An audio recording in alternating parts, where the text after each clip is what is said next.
আসসালামু আলাইকুম রহমতুল্লাহি ওবরকাতুহু। সম্মানিত দর্শক, জামাত নেতা জনাব এটিএম আজহার, উনি এখন এই মুহূর্তে জামাতের যে সকল নেতা রয়েছেন তাদের মধ্যে সবচেয়ে শীর্ষ নেতা, বয়স্ক নেতা, সম্মানিত ব্যক্তি।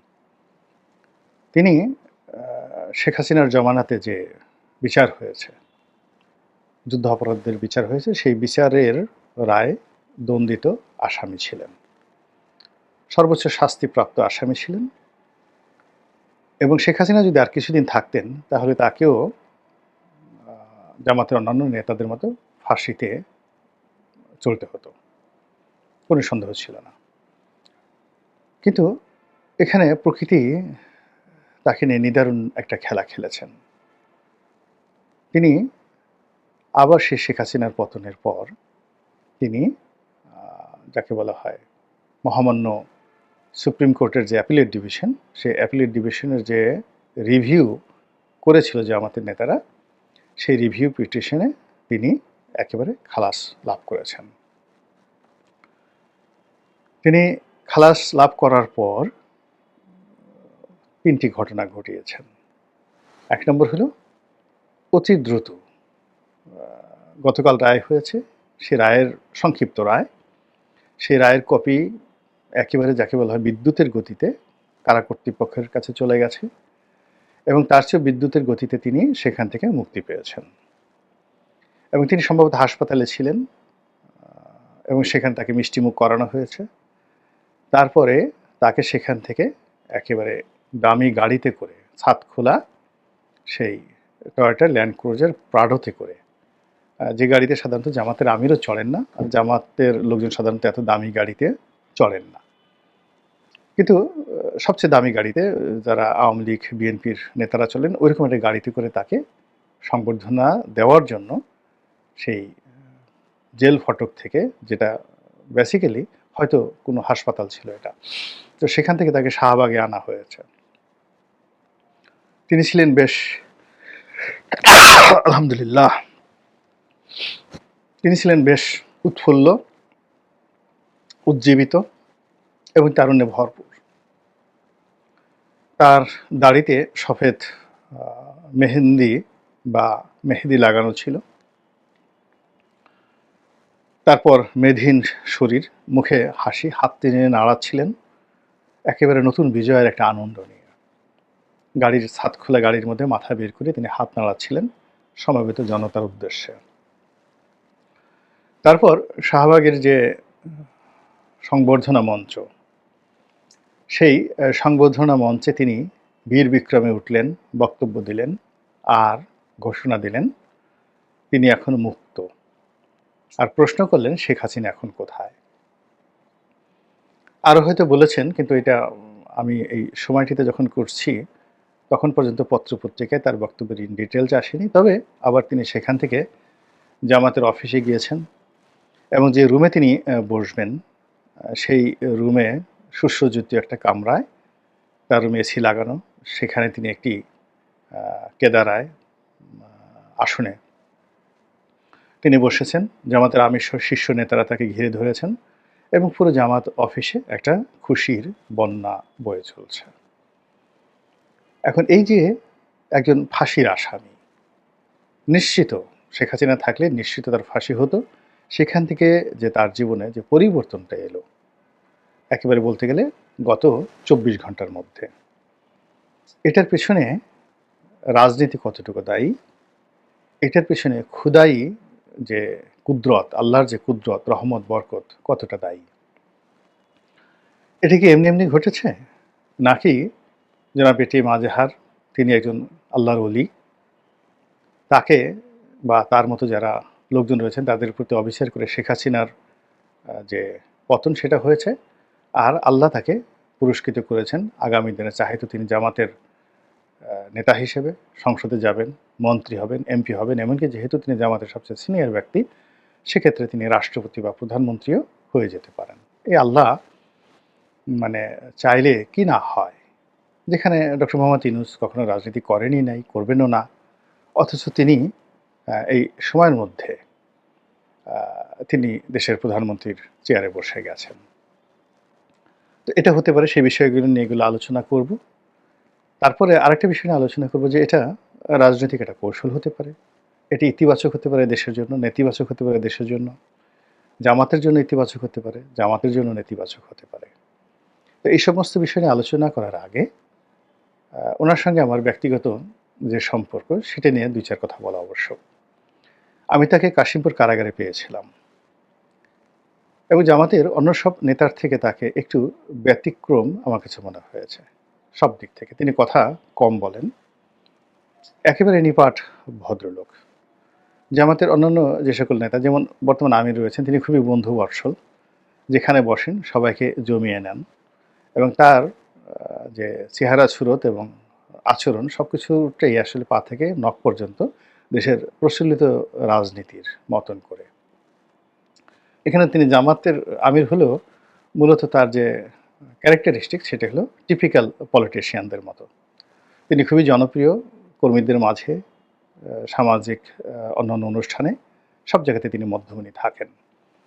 এর বাইরে অন্যান্য যারা জামাতের যারা নেতৃবৃন্দ রয়েছেন তারা প্রায় সবাই খুব কনজারভেটিভ, ভীষণ রকম কনজারভেটিভ, উদার নয়।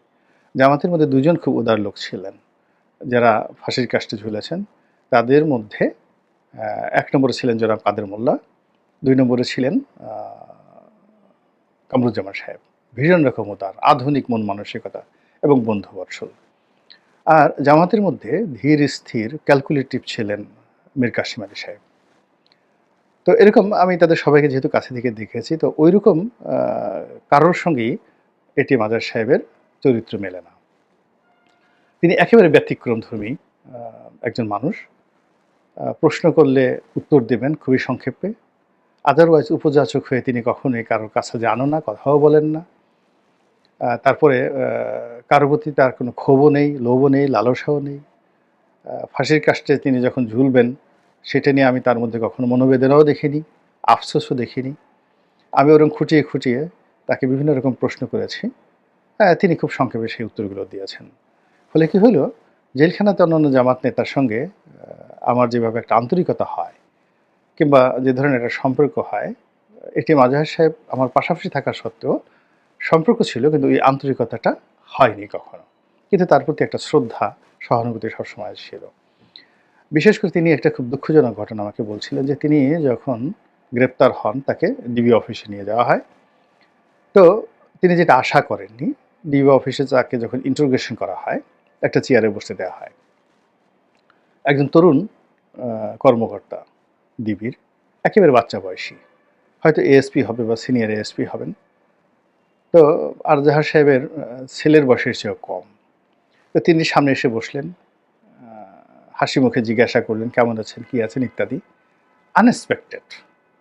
তো কোনো কথা নাই, বার্তা নাই, শুধু জিজ্ঞেস করলেন আপনি কেমন আছেন, এবং মুচকি মুচকি হাসি দিয়ে সেই কর্মকর্তাটি যে অভিব্যক্তি প্রকাশ করলেন সেটা হলো যে ইউ আর সেফ, আপনি নিরাপদ, বা আপনার সঙ্গে খারাপ কোনো আচরণ করা হবে না, এমনি জাস্ট আলাপ করার দরকার, আলাপ করতে আসছি রাত্রিবেলায়। তো এইভাবে সে যখন অনেকটা নিশ্চিত এবং কোনো রকম আশঙ্কা তার মনে তৈরি হয়নি, ভয়ও তার মধ্যে তৈরি হয়নি, এর কারণ হলো তিনি একটা সামাজিক অবস্থানে আছেন, বয়স হয়েছে। তো সেক্ষেত্রে তার সঙ্গে একটা মানুষ কত খারাপ ব্যবহার করতে পারে, চড় থাপ্পড় দেওয়া, ইলেকট্রিক শক দেওয়া, টানানো, ন্যাংটা করে পেটানো, যে জিনিসগুলো ডিবি অফিসে হয় তিনি সেই জিনিসগুলো কল্পনাও করেনি। তিনি মনে করেছেন আমি একজন রাজনীতিবিদ, আমার সঙ্গে এরকমই আচরণ করা হবে।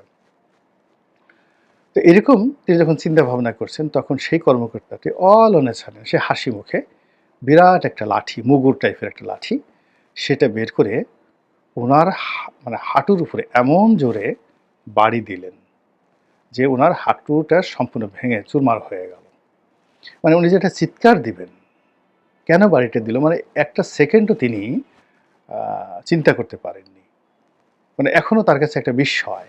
তিনি আমাকে যখন বলছিলেন এই কথাগুলো, যে এখনও তার কাছে একটা বিস্ময় যে এই যুবক ওভাবে এসে কেন আমাকে একটা বাড়ি দিল, এক বাড়ি, শুধু একটা বাড়িতে আমার হাঁটুটা ভেঙে চুরমার করে দিল, এটার কারণ ছিল কি। এবং সাধারণত মানুষ টর্চার করার আগে নেতিবাচক কথা বলে, রাগারাগি করে, গালাগাল করে, এবং তখন বডি একটা যে কোনো খারাপ পরিস্থিতির জন্য নিজেকে প্রস্তুত করে। কিন্তু এই যুবক যা করলো, মানে পুলিশ কর্মকর্তা যা করলো, তিনি সেই জেলখানাতে বসে সেই কথাটাই বারবার চিন্তা করতেন যে এটা কেন হলো, কিভাবে হলো। তো উনি আসলে এই ধরনের একটা মানুষ।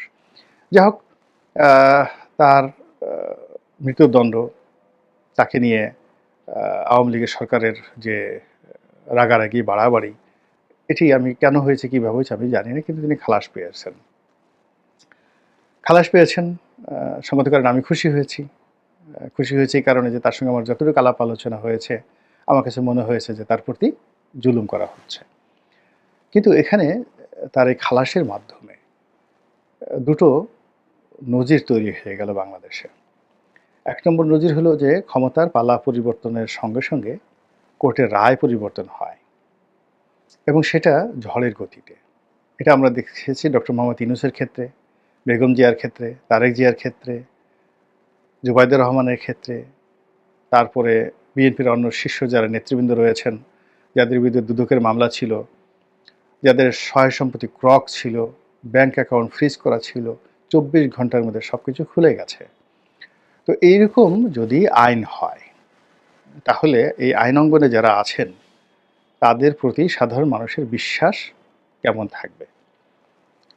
2 নম্বর হলো যে কিছু মানুষের জন্য আইন যদি ব্যতিক্রম ধর্মী হয়, আর যারা আমজনতা, সাধারণ আমজনতা, তাদেরকে যদি দিনের পর দিন, বছরের পর বছর বিনা বিচারে তাদেরকে কোর্টের বারান্দায় ঘুরতে হয়, জেলখানাতে পৌঁছতে হয় এবং ফাঁসির কাস্টে চলতে হয়, তাহলে সেক্ষেত্রে যারা মজলুম, তাদের যে অভিশাপ, সেই অভিশাপটা সরাসরি আইনাঙ্গনে যারা জড়িত তাদের উপর সরাসরি চলে আসে অবিচারের জন্য। যে আপনি যখন বিচার করবেন, সবার জন্য সমান বিচার করবেন। রাজনৈতিক পট পরিবর্তন হওয়ার সঙ্গে সঙ্গে কিছু মানুষকে একেবারে 1 ঘন্টার মধ্যে আপনি কুল্লু খালাস করে দিবেন, আর জেলখানার মধ্যে কমিশন না করে হাজার হাজার মানুষকে যেভাবে আটকে রাখা হয়েছে, তো সেই মানুষের জন্য যদি আইনাঙ্গনের যারা লোকজন পরিবর্তিত পরিস্থিতিতে তারা স্বপ্রণোদিত হয়ে কিছু কাজ করতেন, তাহলে আমরা শান্তি পেতাম। তো এই ক্ষেত্রে এখানে যে বৈষম্যটা তৈরি হলো 5ই আগস্টের পরে, এই বৈষম্যগুলো আগামীতে আরো ব্যাপক আকার ধারণ করবে, ব্যাপক আকার ধারণ করবে। এটা গেল একটা। 2 নম্বর হলো যে সক্রেটিস যে কথাটি বলেছেন যে আইন ক্ষমতাবান এবং ধনীদের জন্য পানির মতো সহজ সরল একেবারে। পানির তো আপনি বুঝতে পারেন যে পানির কোনো আকার নাই, আকৃতি নেই, রং নেই। এটি যেখানে রাখা হয় সেই আকার ধারণ করে, সেই আকৃতি ধারণ করে, এবং যে পাত্রে রাখা হয় ওই পাত্রের রং সে ধারণ করে। তো সক্রেটিস এই কথা বলে গেছেন সে কত আগে, আজ থেকে 2500 বছর আগে, যে ধনীদের জন্য, ক্ষমতাধর লোকদের জন্য আইন হলো পানির মতো। তারা ইচ্ছা মতো এটাকে ব্যবহার করতে পারে, ইচ্ছা মতো এটাকে রং দিতে পারে। আর দরিদ্র অসহায় মানুষদের জন্য আইন হলো অনেকটা জালের মতো, মৃত্যুকূপের মতো। যেভাবে মাছ ধরে, ওইভাবে আইনের বিভিন্ন ধারা উপধারা দ্বারা সেই মজলুম ব্যক্তিকে, অসহায় এবং দুর্বল ব্যক্তিকে সেখানে আটকে ফেলা হয়। এবং এই কথা তিনি যখন বলেছিলেন তার বহু বছর পরে, যে প্রাচীন গ্রিস, সেই গ্রিসের যে সুপ্রিম কোর্ট, বলা হয়ে থাকে যে জুরি অর্থাৎ বার এবং বেঞ্চ মিলে, অর্থাৎ উকিল এবং বিচারক মিলে এই যাবৎকালে পৃথিবীর সবচেয়ে বড় কোর্ট বসেছিল। মোর দ্যান মানে জুরিস্ট, মানে জুরি এবং বিচারক সব মিলে প্রায় 4000 লোক, 4000 লোক এই বিচারে অংশগ্রহণ করেছিল, সক্রেটিসের বিচারে। তো এটা তার জন্য কত বড় একটা জাল ছিল, এবং তার পক্ষে দাঁড়ানোর মতো একজন সিঙ্গেল লোক সেখানে ছিলেন না।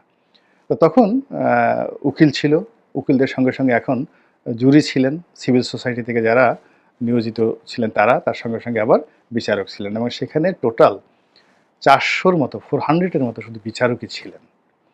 তো সেই বিচারে তাকে হেমলক পানে মৃত্যুদণ্ড কার্যকর করার বিধান জারি হলো।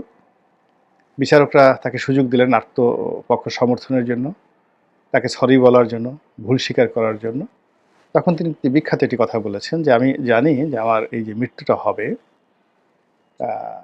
সেটি সম্পর্কে আমি নিশ্চিত নই যে মৃত্যুটা আমার জন্য ভালো না মন্দ।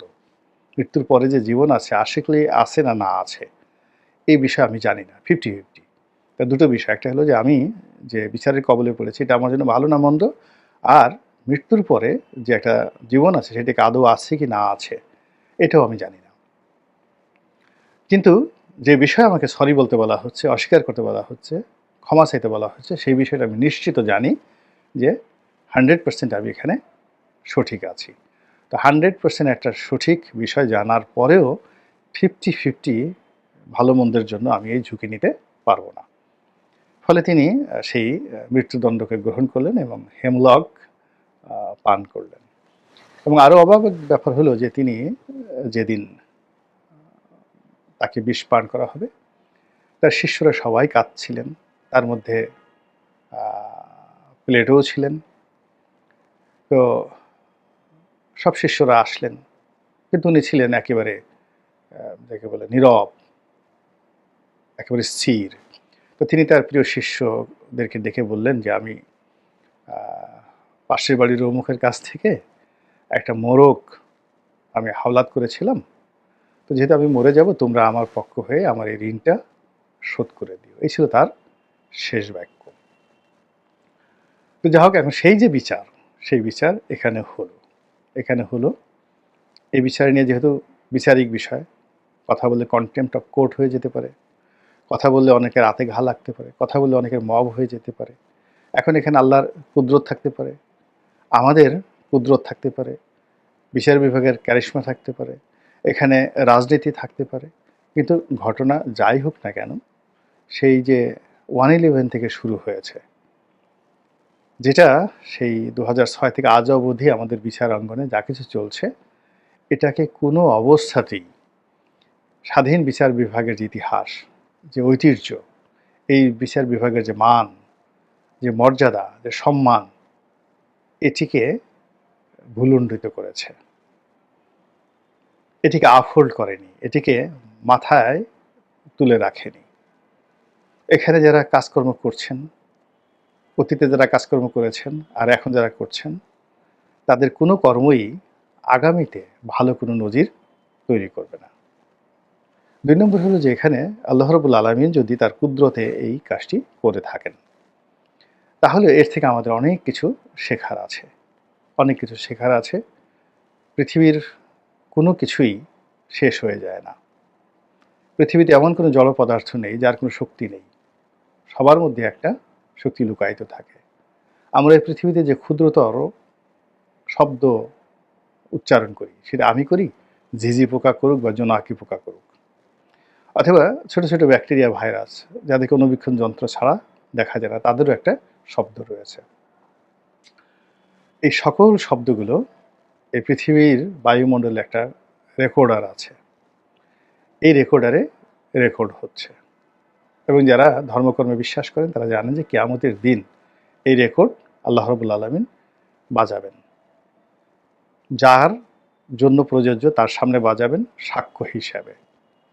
তো কাজেই জনাব এটিএম আজাহারকে নিয়ে যা কিছু ঘটেছে পর্দার আড়ালে, সেটা আগস্ট মাসের 5 তারিখ থেকে আজকের দিন পর্যন্ত, অথবা যেদিন তাকে গ্রেপ্তার করা হয়েছে সেদিন থেকে আগস্ট মাসের 5 তারিখ পর্যন্ত, এটি সকলের জন্য আগামীতে দুনিয়া এবং আখেরাতে গলার কাটা হয়ে